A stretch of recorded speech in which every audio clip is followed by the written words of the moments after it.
A courtroom is meant for justice, but on this day, it became the stage for an earth-shattering revelation. Judge Evelyn Carter, known for her cold and unwavering rulings, faced the unthinkable. As the defendant, a 12-year-old girl, rose to speak, the entire courtroom fell silent. Her voice trembled, but her words were clear and unmistakable.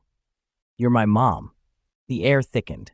Reporters froze mid-scribble. The prosecutor stopped mid-sentence. And for the first time in her career, Judge Carter was speechless. How do you judge a case when the defendant is the child you abandoned?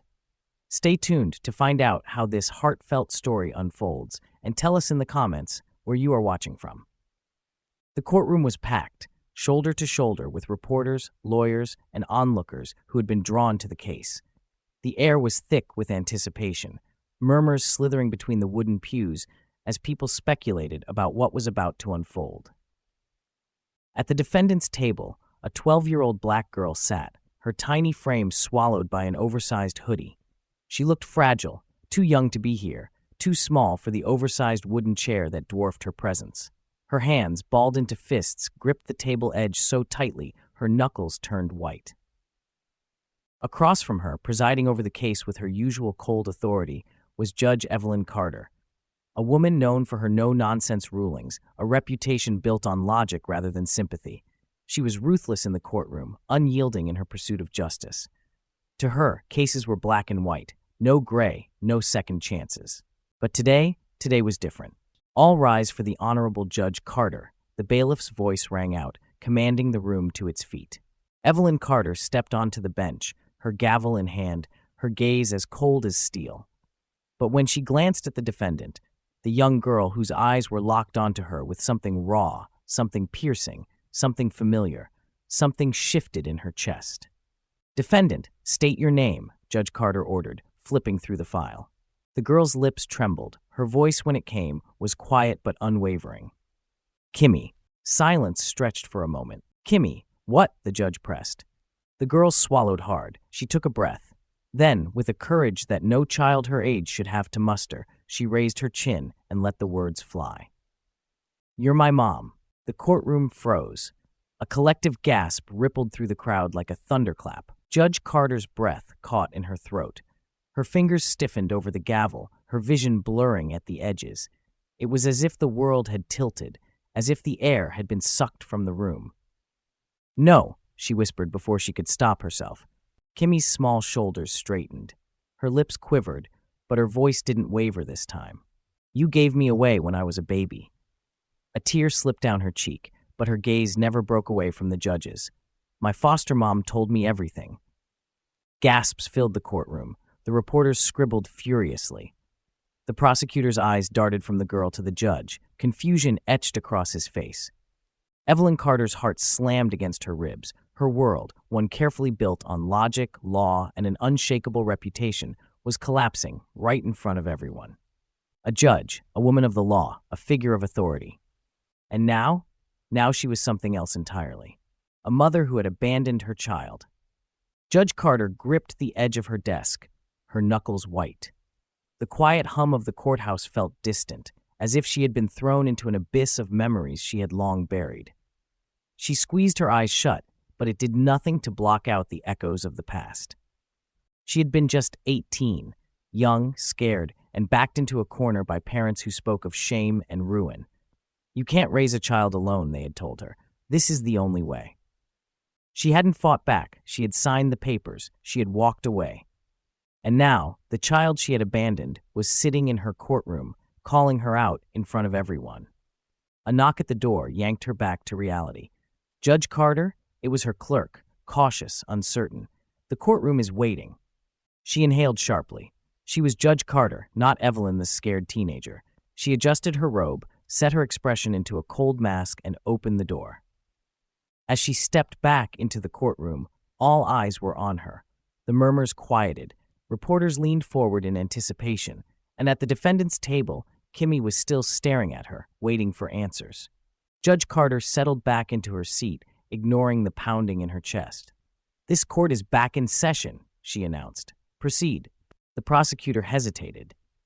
Your Honor, given the unusual circumstances, I think it's appropriate to confirm the defendant's statement. Is there any merit to? That's enough, Judge Carter snapped. She couldn't let this turn into a spectacle. We are here to address the charges, not unfounded claims. But Kimmy wasn't finished. She stood, her small frame trembling. It's not a claim, she said, her voice breaking. It's the truth. Sit down, young lady, Judge Carter ordered, her voice faltering slightly. No, Kimmy shouted, her pain cutting through the room like a knife. You don't get to ignore me. You don't get to pretend I don't exist. Gasps rippled through the crowd. Even Judge Carter couldn't hide her shock. Her heart pounded as she stared at the girl, her daughter, the child she had abandoned. She wanted to deny it, to shut this down, but the conviction in Kimmy's eyes was undeniable. I remember your face, Kimmy continued, tears streaming down her cheeks. My foster mom showed me a picture of you. She said you were scared, that you wanted me to have a better life. But why didn't you come back? Why didn't you even try? The room was deathly silent. Every person was hanging on her words. Judge Carter opened her mouth, but no sound came out. She felt exposed, vulnerable, in a way she hadn't been since she was that scared, pregnant teenager. Finally, she forced herself to speak. This isn't the time or place for this discussion, she said, her voice barely above a whisper. Kimmy's lawyer stood, his face pale. Your Honor, with all due respect, my client deserves answers. If there is any truth to her statement, it changes everything. Judge Carter felt the walls closing in. She looked around the room, saw the sea of expectant, judgmental faces, and realized there was no escape. The heavy silence in the room was suffocating. Judge Carter exhaled, her grip tightening on the gavel. Her voice, when she finally spoke, was measured but tense. The court will recess for 15 minutes. Bailiff, clear the room. Kimmy's expression twisted with frustration. You're running away again, she said, her voice shaking, just like before. Judge Carter's chest tightened, but she gave no reply. Instead, she turned sharply, exiting the courtroom before the whispers could consume her. Inside her chambers, she leaned against the desk, pressing a hand to her forehead. How had everything unraveled so quickly? A knock at the door. Judge Carter, she's still here. She won't leave without speaking to you.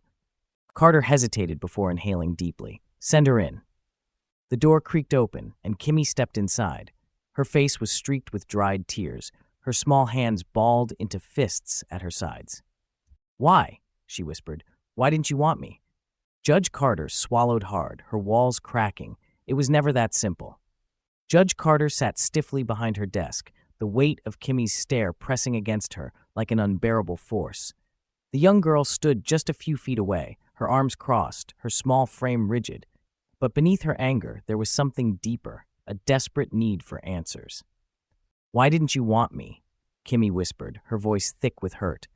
What was so wrong with me that you left me? Judge Carter's throat tightened. It was never about you, she said softly. I was young. I was scared. My parents convinced me that giving you up was the best choice, for both of us. Kimmy's face twisted in disbelief. Best for who? Because it sure wasn't best for me. A lump formed in Judge Carter's throat. She had no defense. She had spent years justifying her decision, convincing herself that Kimmy had been better off. But now, face to face with the daughter she had abandoned, she saw the truth. Kimmy had suffered, and that was on her. Tears welled in the girl's eyes, but she refused to let them fall. I waited, she said. For years I thought maybe you'd come back, that maybe one day you'd find me, but you never did. Judge Carter swallowed back the guilt that threatened to consume her. I thought staying away was the right thing to do, she admitted. I told myself that you'd have a good life, a stable home. I didn't know you were still waiting. Kimmy shook her head, turning away as if she couldn't stand to look at her. You didn't even try. Silence filled the room, thick with unspoken emotions. I can't change the past, Judge Carter said finally. I can't undo the choices I made, but if you'll let me, I want to be in your life now. Kimmy let out a shaky breath. Why now? Judge Carter's voice wavered. Because I was wrong, and because I can't bear the thought of you walking out that door, thinking you're still alone. Kimmy turned, searching her face for sincerity. I don't know if I can forgive you. Judge Carter nodded. That's okay, I don't expect you to, not yet. She hesitated, then reached into her desk, pulling out an old, creased photograph. She slid it across the desk toward Kimmy. The girl hesitated before picking it up, her breath caught. It was a picture of a baby, her, wrapped in a yellow blanket, fast asleep in an unfamiliar woman's arms. But the woman wasn't unfamiliar anymore. It was Evelyn Carter, her mother. Kimmy traced a finger over the faded image. For so long, she had been nothing more than a name on a file, a child passed from one foster home to another. But this was proof that she had once been held, once been wanted, even if only for a moment. She exhaled shakily. I don't know what comes next, she admitted. Judge Carter gave her a small, hopeful smile. Then we figure it out together. A week later, Kimmy stood in the same courtroom, but this time, she wasn't the defendant. She was seated beside Judge Carter, her mother, who had filed for legal guardianship. The judge presiding over the hearing glanced over the documents. Miss Carter, are you certain you wish to proceed with this petition? Judge Carter straightened, her voice steady. Yes, Your Honor. Kimmy held her breath as the judge flipped through the paperwork. The courtroom was silent, the weight of the moment pressing down on both of them.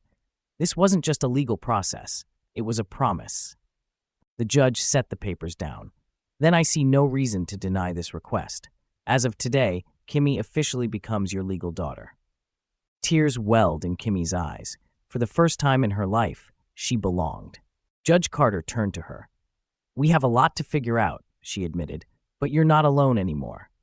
Kimmy nodded, her throat too tight to speak. She reached for Judge Carter's hand, and for the first time in 12 years, her mother didn't let go.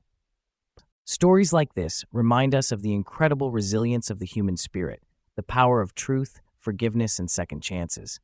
They challenge us to reflect on our own lives, the choices we make, and the people we leave behind. If you were in Judge Carter's position, what would you have done? Do you believe in second chances, even after years of separation? How would you have handled Kimmy's pain and anger? We'd love to hear your thoughts in the comments below. And if this story moved you, don't forget to like, share, and subscribe for more compelling narratives that uncover the depth of human emotions and resilience. Thank you for watching, and we look forward to bringing you more unforgettable stories.